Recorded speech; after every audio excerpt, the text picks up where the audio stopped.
नमस्कार दोस्तों, मेरा नाम है हितेश और स्वागत करता हूं आज की इस वीडियो में। दोस्तों, आज हम बात करने वाले हैं प्रतीक शिवालिक सर ने केवीएस पीआरटी की जो टेस्ट सीरीज बनाई हुई है उसके मॉडल पेपर या फिर सेट एच के बारे में। तो आज इस वीडियो में हम जो 20 मैथमेटिक्स के क्वेश्चंस हैं उसके सॉल्यूशन को इस वीडियो में करने वाले हैं। दोस्तों, अगर आप चैनल पे नए हैं तो सब्सक्राइब कर दीजिए और अपने दोस्तों के साथ शेयर अवश्य कीजिएगा। तो बिना टाइम वेस्ट किए चलिए शुरू करते हैं आज का वीडियो।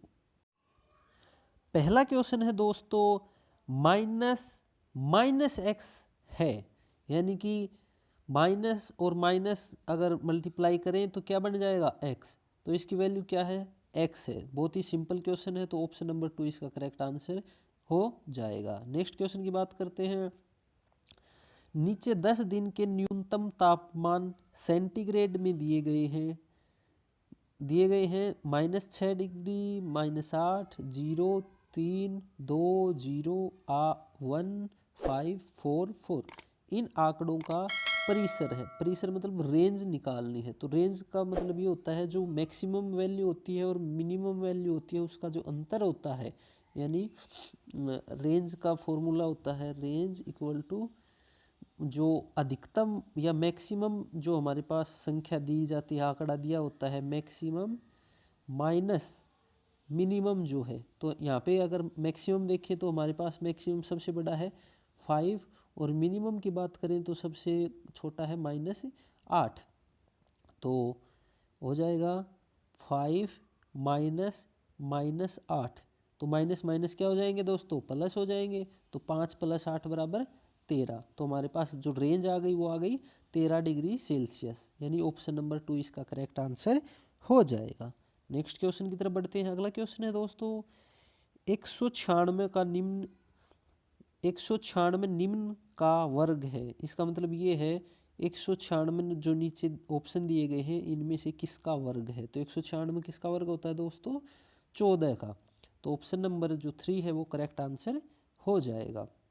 नेक्स्ट बात करते हैं, एन एन अंकों वाले एक पूर्ण वर्ग जहां एन एक सम संख्या है के वर्गमूल होंगे। तो दोस्तों किसी भी संख्या के एन अगर सम संख्या है तो इसके वर्गमूल में कितने अंक होंगे उसका फॉर्मूला ये है n/2 अंक होंगे। यानी मान लीजिए कोई संख्या है, मान लीजिए 64 लेते हैं, ये सम संख्या है। तो इसका अगर वर्गमूल करते हैं तो कितना आता है 8। इसमें 2 अंक हैं और इसमें 1 अंक है, यानी अपन यहाँ लिखेंगे n की जगह 2/2, 2/2 1 अंक।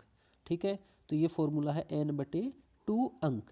तो यानी कि जो हमारा 114 नंबर का क्वेश्चन है इसमें ऑप्शन नंबर 2 बिल्कुल करेक्ट हो जाएगा।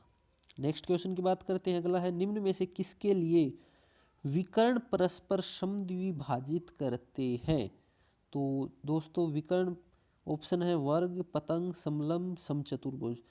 तो वर्ग जो होता है इसमें, क्योंकि इसमें सभी भुजाएं बराबर होते हैं, 90 डिग्री कोण होते हैं, तो जो विकर्ण होते हैं ये आपस में परस्पर समद्विभाजित करते हैं। नेक्स्ट बात कर लेते हैं अगले क्वेश्चन की। अगला क्वेश्चन है दोस्तों, यदि किसी समांतर चतुर्भुज की आसन भुजाएं बराबर हो, यानी आसन भुजाएं बराबर हैं, तो इसका मतलब ये है कि जो सभी भुजाएं हैं ये बराबर हैं। ठीक है, तो वह समांतर चतुर्भुज होता है एक। तो वो क्या होगा दोस्तों, बिल्कुल इसमें जो दिया गया है ये है कि जो बिल्कुल भुजाओं की बात की है, कोण वगैरह कोई बात नहीं की। तो आयत, समलंब और समचतुर्भुज, तो भुजाओं की सिर्फ बात की गई है, तो हम यहाँ रखेंगे समचतुर्भुज। ऑप्शन नंबर 3 इसका करेक्ट आंसर हो जाएगा। अगले क्वेश्चन की तरफ बढ़ते हैं। अगला क्वेश्चन है दोस्तों, दी हुई आकृति में बेस्ट के समचतुर्भुज हैं, यानी जो BEST दिया ये आकृति दी गई है एक समचतुर्भुज है, तब y - x की वैल्यू कितनी होगी। ठीक है दोस्तों, तो y - x की वैल्यू हमें फाइंड आउट करनी है। तो देखिए दोस्तों, ये समचतुर्भुज है, इसकी सभी भुजाएं जो हैं वो बराबर हैं। तो देखो ये दोस्तों 40 है, ये जो हमें बी दिया गया है ये दिया गया है 40। तो अगर हम सबसे पहले निकालने की कोशिश करें तो ये भी कितना हो जाएगा 40, क्योंकि सभी भुजाएं इसकी बराबर है। और जो हमने देखा था कि समचतुर्भुज होता है पिछले प्रश्न में, उसकी ये विकर्ण क्या कर रहे हैं, आपस में समद्विभाजित भाजित करते हैं। तो ये 40-40 हो गए। तो ये जो तीसरा कोण बचेगा कितने का बच जाएगा, 180 माइनस 40 प्लस 40 100 डिग्री का। ये हमारे पास आ गया 100 डिग्री का। तो ये अगर फिर हम y देखें तो 180 माइनस 100 तो कितना y कितना आ जाएगा अपने पास 80। ठीक है दोस्तों, ये जब अपने पास आ गया 80 का, तो त्रिभुज PO हम इसको लेते हैं, POS में TOS, तो O कितना आ जाएगा 180 माइनस 80 यानी 100 आ जाएगा। फिर यह हम यहाँ से भी कर सकते हैं कि सम्मुख कोण है तो ये 100 का आ जाएगा, ये आ गया 100 का। ठीक है दोस्तों, ये अगर 100 का आ जाता है यहाँ पे, तो ये जो कोण है ये कितने का हो जाएगा, ये वाला है ये 100 का हो गया। अगर हम बात करें ये 40 का है तो ये भी कितने का होगा 40 का। तो ये 40 ये 100 तो हो गया 140। ठीक है, तो x कैसे निकालेंगे, 180 माइनस 140, ये आ गया 40 डिग्री का। ठीक है दोस्तों, अब हमारे पास डाटा आ गए हैं, y कितना आया 80 और x आ गया 40। तो हमें निकालना है y माइनस एक्स, यानी कि 80 माइनस 40 80 डिग्री। ये हमारे पास जो हमें पूछा गया है उसकी वैल्यू आ गई। तो ऑप्शन नंबर जो हमारे पास करेक्ट होगा वो होगा ऑप्शन नंबर 1, बिल्कुल करेक्ट हो जाएगा। नेक्स्ट क्वेश्चन की बात कर लेते हैं दोस्तों।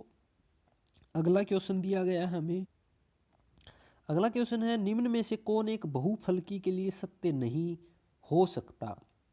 ठीक है, तो दोस्तों जो पॉलीहेड्रन होता है उसके लिए यूलर ने एक फॉर्मूला बताया है जो कि ये है F plus V minus E बराबर 2 होना चाहिए। ठीक है, यानी जो पहली दो दी गई है फेस और वर्टिसेस, इनका योग माइनस एज, ये किसके बराबर होनी चाहिए 2 के। ठीक है, यानी कि क्या है फॉर्मूला,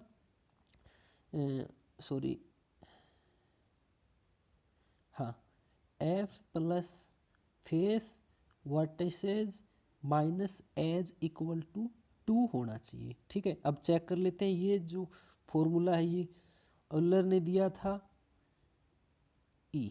ठीक है, तो ये फॉर्मूला है किसी भी पॉलीहेड्रन के लिए, तो इसको हम चेक करते हैं।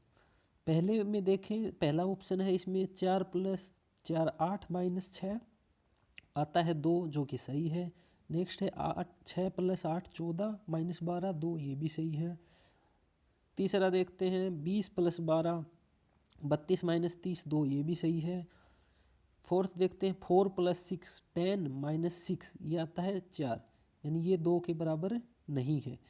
तो सत्य कौन सा नहीं है, ऑप्शन नंबर 4। तो इसका करेक्ट आंसर हो जाएगा दोस्तों ऑप्शन नंबर 4। नेक्स्ट क्वेश्चन की बात कर लेते हैं। अगला क्वेश्चन हमारे पास दोस्तों 23xy minus 46x plus 54y minus 108 का गुणनखंडित रूप है।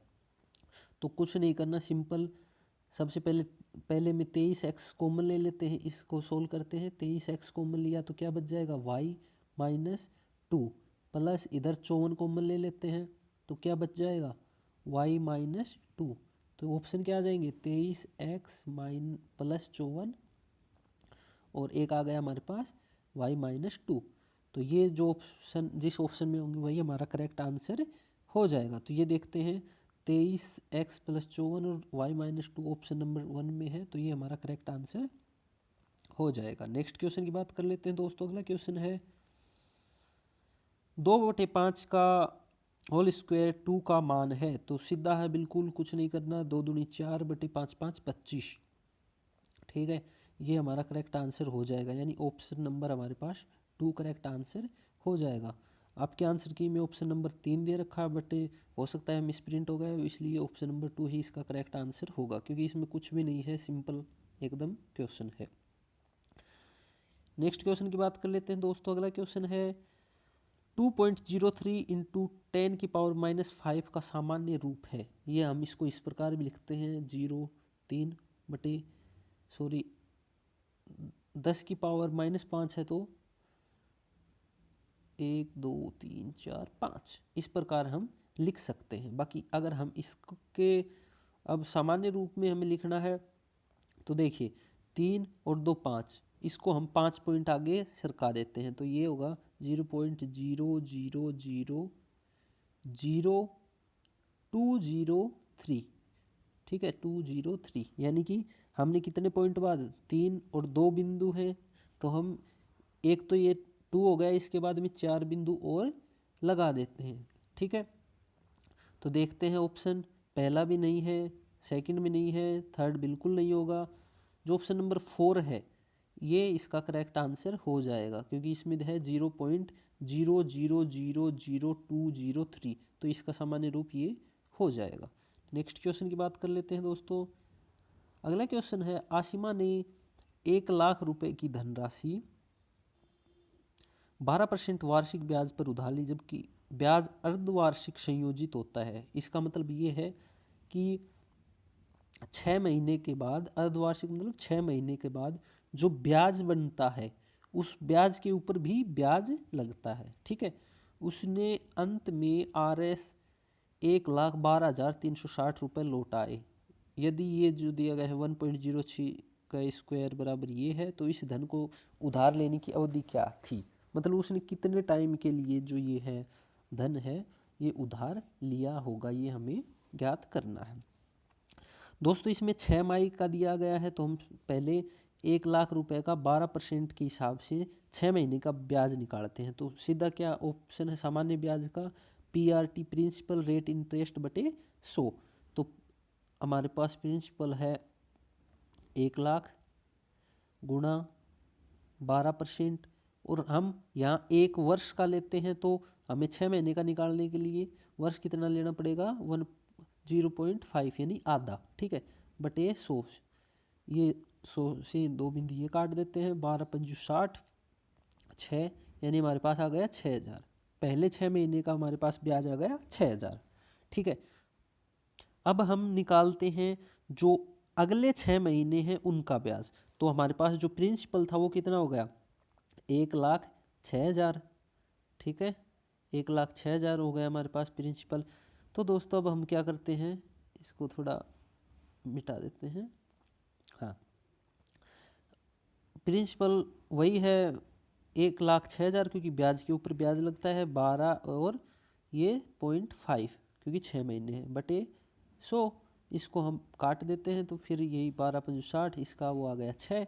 इसको अगर गुणा करते हैं तो क्या आएगा 0 6 6 36 और 6 एकम 6 यानी 6360 रुपये अगले साल का ब्याज आ गया। तो टोटल ब्याज अगर काउंट करें अपन कितना हो गया, पहले साल का 6000 था, दूसरे का था 6360, सॉरी पहले 6 महीने का था 6000, दूसरे 6 महीने यानी जो नेक्स्ट 6 महीने हैं उनका है 6360। टोटल ब्याज हो जाएगा 0 6 3 और ये 12, ये होगा 12,360 हमारे पास ब्याज।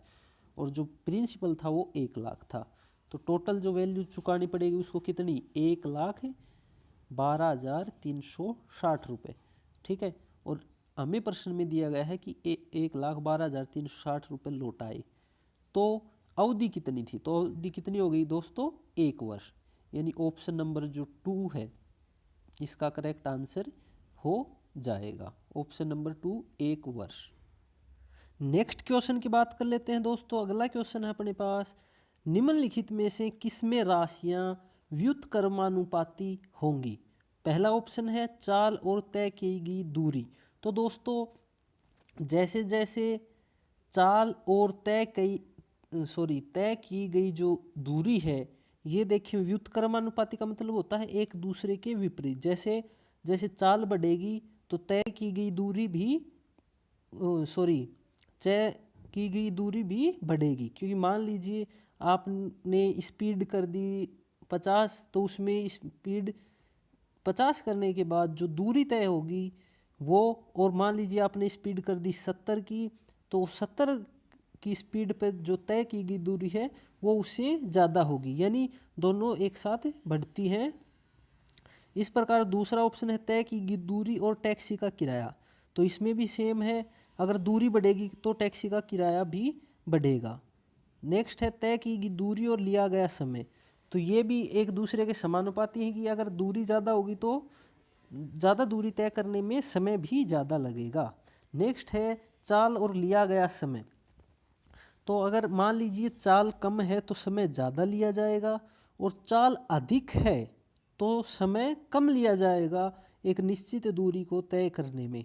यानी इन दोनों में चाल और जो लिया गया समय है ये हम कह सकते हैं कि व्युत्क्रमानुपाती हैं। यानी जब चाल बढ़ाएंगे, स्पीड बढ़ाएंगे तो समय कम होगा। तो जो हमारे पास ऑप्शन नंबर 4 है वो इसका करेक्ट आंसर हो जाएगा। नेक्स्ट क्वेश्चन की तरफ बढ़ते हैं। अगला क्वेश्चन है, एक बेलन का आयतन जिसकी त्रिज्या r उसकी ऊंचाई के बराबर है। यानी एक बेलन है जिसकी ऊंचाई और उसकी त्रिज्या बराबर है, ठीक है। तो आयतन हमें निकालना है। तो दोस्तों जो बेलन का आयतन होता है वो क्या होता है, पाई r स्क्वेयर h, जहाँ हमें क्या दिया गया है, r और h इक्वल है, ठीक है। तो हम h की जगह क्या रख सकते हैं, r रख सकते हैं, या फिर r की जगह h भी रख सकते हैं। बट हमारे पास जो ऑप्शन है इनमें pi r cube, pi r cube, r cube, r cube दे रखा है, इसलिए हम h की जगह r रखेंगे। तो h की जगह r रखेंगे तो आयतन हो जाएगा पाई आर स्क्वेयर इंटू आर, यानी पाई आर क्यूब। तो पाई आर क्यूब कौन से में है दोस्तों, पाई आर क्यूब है ऑप्शन नंबर 3 में। तो इसका करेक्ट आंसर हो जाएगा ऑप्शन नंबर 3। नेक्स्ट क्वेश्चन की तरफ बढ़ते हैं। अगला क्वेश्चन है दोस्तों अपने पास, 4 अंकों की एक संख्या 4 AB 5 55 से विभाज्य है, तब b माइनस ए की वैल्यू कितनी होगी। ठीक है दोस्तों, तो अपन देखते हैं, सबसे पहले तो देखते हैं कि 55 से अगर भाज्य है तो दोस्तों 55 को अपन ऐसे भी लिख सकते हैं 5 × 11। 55 से भाज्य है, इसका मतलब 5 से और 11 से भी भाज्य होगा। अब अपन देखते हैं कि 5 से भाज्य होने के लिए क्या कंडीशन है। अपन विभाज्यता का नियम पढ़ते हैं, तो इकाई का अंक क्या होना चाहिए, 0 या 5 होना चाहिए, ठीक है। और 11 से विभाज्य दोस्तों कब होती है, अपन पढ़े हुए हैं 11 से विभाज्य जब होती है जब जो सम स्थान पे इवन और ओड स्थान पे जो नंबर्स हैं उनका योग का डिफरेंस, यानी मान लीजिए 4 नंबर हैं, ये दोनों हैं ओड प्लेस पे और ये हैं इवन प्लेस पे, तो इन दोनों का जोड़ और इन दोनों का जोड़ करते हैं और फिर इनका डिफरेंस निकालते हैं। जो डिफरेंस आएगा वो या तो 0 होना चाहिए या फिर 11 का कोई गुणक होना चाहिए, यानी 11 का मल्टीपल होना चाहिए, ठीक है। तो हमें अब करना क्या है, हमें दोस्तों करना ये है कि जो हमें संख्या दी गई है 4AB5, इसमें जैसा हमने देखा है कि 11 की विभाज्यता कैसे चेक करते हैं, तो 4B ये हो गए 4B, ये 4 + B, ठीक है, माइनस जो ओड प्लेस पे हैं A + 5, ठीक है। और ये विभाज्यता चेक करने के लिए अपन क्या करते हैं, इनका जो डिफरेंस है, ठीक है, वो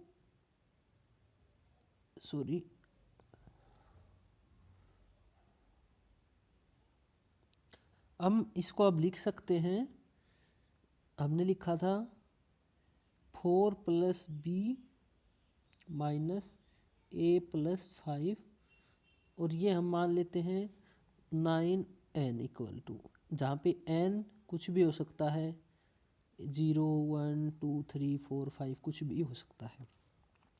तो 4 और 5 अगर करते हैं तो ये माइनस का हो जाएगा 5, तो इधर क्या आ जाएगा बी माइनस ए और माइनस का 1, इधर वही है 9n, तो b माइनस ए, ये -1 उधर जाएगा तो क्या हो जाएगा प्लस का 1 और प्लस 9n। तो 9 की जगह वैल्यू n की जगह वैल्यू पुट करते हैं, 0 करेंगे तो 1 आ जाएगा, 1 करेंगे तो 1 + 9 10 आ जाएगा। इस प्रकार b माइनस ए की वैल्यू कितनी आएगी अपने पास 1 10 ये आ जाएगी। ठीक है, तो ये तो थे वो जो हमारे पास n की वैल्यू पुट करने पर, बट जो अगर b माइनस ए का हम देखें किसका मान क्या आएगा तो वो अपने पास बचता है 1। ठीक है दोस्तों, उम्मीद है अच्छे से समझ में आएगा। तो ऑप्शन नंबर जो इसका करेक्ट आंसर अपन करेंगे वो होगा ऑप्शन नंबर 2। नेक्स्ट क्वेश्चन की तरफ बढ़ते हैं। अगला क्वेश्चन दोस्तों 2√3 + 3 बराबर है, तो कुछ नहीं करना है, इसमें क्या करना है, मान लीजिए √3 हमने कॉमन ले लिया तो क्या बचा 2 + 1, तो ये कितना हो गया 3, ये अंदर वाला 3 हो गया और √3 3√3। ठीक है, ऑप्शन नंबर जो इसका 3 है वो करेक्ट आंसर हो जाएगा। नेक्स्ट क्वेश्चन की तरफ बढ़ते हैं। नेक्स्ट क्वेश्चन है शून्य बहुपद का शून्यक है, शून्य बहुपद का शून्यक है। ऑप्शन है 0, 1, कोई वास्तविक संख्या, परिभाषित नहीं। तो जो शून्य बहुपद होता है यानी जिसकी जो पॉलिनोमियल है उसकी घात शून्य होती है, तो उसमें हमें जो पूछा गया है उसका शून्य क्या होता है, तो शून्य कोई भी वास्तविक संख्या हो सकती है, परिभाषित नहीं, ये भी नहीं आएगा 1, ये भी नहीं, और जो 0 है वो भी नहीं आएगा, तो कोई भी वास्तविक संख्या शून्य हो सकती है। नेक्स्ट क्वेश्चन की बात कर लेते हैं। अगला क्वेश्चन अपने पास, यदि OP समांतर है RS के, जैसा कि हमें दिया RS और OP समांतर हैं, OP क्यू दिया है 110 डिग्री का और कोण QRS 130 डिग्री, तो हमें कोण PQR हमें ये निकालना है कोण। ठीक है दोस्तों, तो अपन देखो ये जो समांतर रेखाएं हैं इनको थोड़ा आगे बढ़ा लेते हैं। ठीक है, ऐसे अब भी ये समांतर ही रहने वाले हैं, इनको मान लीजिए AB कुछ नाम दे देते हैं अपन। ठीक है, तो अब भी ये समांतर है। अब देखिए अगर ये समांतर हैं दोस्तों, तो सबसे पहले तो हम जो यहाँ और कुछ नाम देना पड़ेगा हमें, जैसे ABC दे देते हैं यहाँ, तो OPQ 110 है, तो QPC कितना आ जाएगा, क्योंकि ये एक रेखा है तो 180 माइनस 110 कितना हो गया, ये आ जाएगा अपने पास ये वाला कोण 70 डिग्री का। ठीक है, ये 70 डिग्री का आ जाएगा। तो अब हम निकालते हैं, ये 70 का आने के बाद ये जो कोण है, कौन सा, ये जो कोण है, क्योंकि ये 130 है, पहले ये निकाल लेते हैं, ये 130 डिग्री का कोण है, तो जो ये कोण बनेगा ये भी कितने का होगा 130 का, क्योंकि ये दो समांतर रेखाओं को तिर्यक रेखा काट रही है, तो ये और ये कोण बराबर होंगे, तो ये भी 130 डिग्री का। ठीक है, तो ये कितने बचेगा 180 माइनस 130 50 का। ठीक है, एक बार फिर से करते हैं, ये हो गया, ये समांतर है, ये हमने निकाल लिया, ये कोण 70 का आया था, ये आया अपने को पास 130 का, तो ये अंदर का कितने का बच गया 50, ये 50 और ये 70, तो ये कितने बच जाएगा 50 70 120, और ये 180 माइनस 120 60 डिग्री। ठीक है, तो जो PQR है, PQR वो कितने का आ जाएगा 60 डिग्री का। बिल्कुल ही आसान क्वेश्चन है, कुछ भी नहीं करना है। नेक्स्ट क्वेश्चन की तरफ बढ़ते हैं। नेक्स्ट क्वेश्चन अपने पास चतुर्भुज PQRS, चतुर्भुज PQRS की भुजाओं के मध्य बिंदुओं को एक ही क्रम में मिलाने पर, ठीक है, चतुर्भुज एक समचतुर्भुज होता है यदि, अब इसमें देखिए दोस्तों कैसे निकालेंगे। सबसे पहले अपन एक मान लीजिए एक बना लेते हैं कि चतुर्भुज बनाते हैं, मान लीजिए ये अपना कोई चतुर्भुज है। ठीक है, इसको नाम दे देते हैं नाम दिए हुए हैं पी क्यू आर एस, ठीक है। मध्य बिंदु ये हैं, इनको मिला देते हैं ऐसे। अब इनको भी मिला देते हैं, ये मान लीजिए नाम दे देते हैं ए बी सी और डी। तो ये कह रहा है कि जो मध्य बिंदुओं को एक मिलाने पर जो ये चतुर्भुज बना है ए बी सी डी एक समचतुर्भुज होगा। यदि कब होगा, देखिए अगर ऑप्शन है पी क्यू आर एस एक समचतुर्भुज है, पी क्यू आर एस एक समांतर चतुर्भुज है, पी क्यू आर एस के विकर्ण परस्पर लंब हो, या फिर पी क्यू आर एस के विकर्ण जो हैं वो बराबर हो। तो यहाँ विकर्ण का कोई लेना देना है नहीं, पी क्यू आर एस के विकर्ण से इसके ऊपर कोई प्रभाव नहीं पड़ रहा है क्योंकि ये मध्य बिंदु है, ठीक है। विकर्ण लंब हो तो इसका भी कोई प्रभाव नहीं पड़ रहा। पी क्यू आर एस एक समांतर चतुर्भुज है। दोस्तों अगर समांतर चतुर्भुज है तो उसका भी यहाँ कम ही असर होगा क्योंकि समांतर चतुर्भुज में आमने सामने की भुजाएं जो हैं वो समांतर होती हैं, ठीक है। अब बात आती है पी क्यू आर एस एक समचतुर्भुज है। समचतुर्भुज का मतलब ये है कि सभी जो भुजाएं हैं वो बराबर हैं।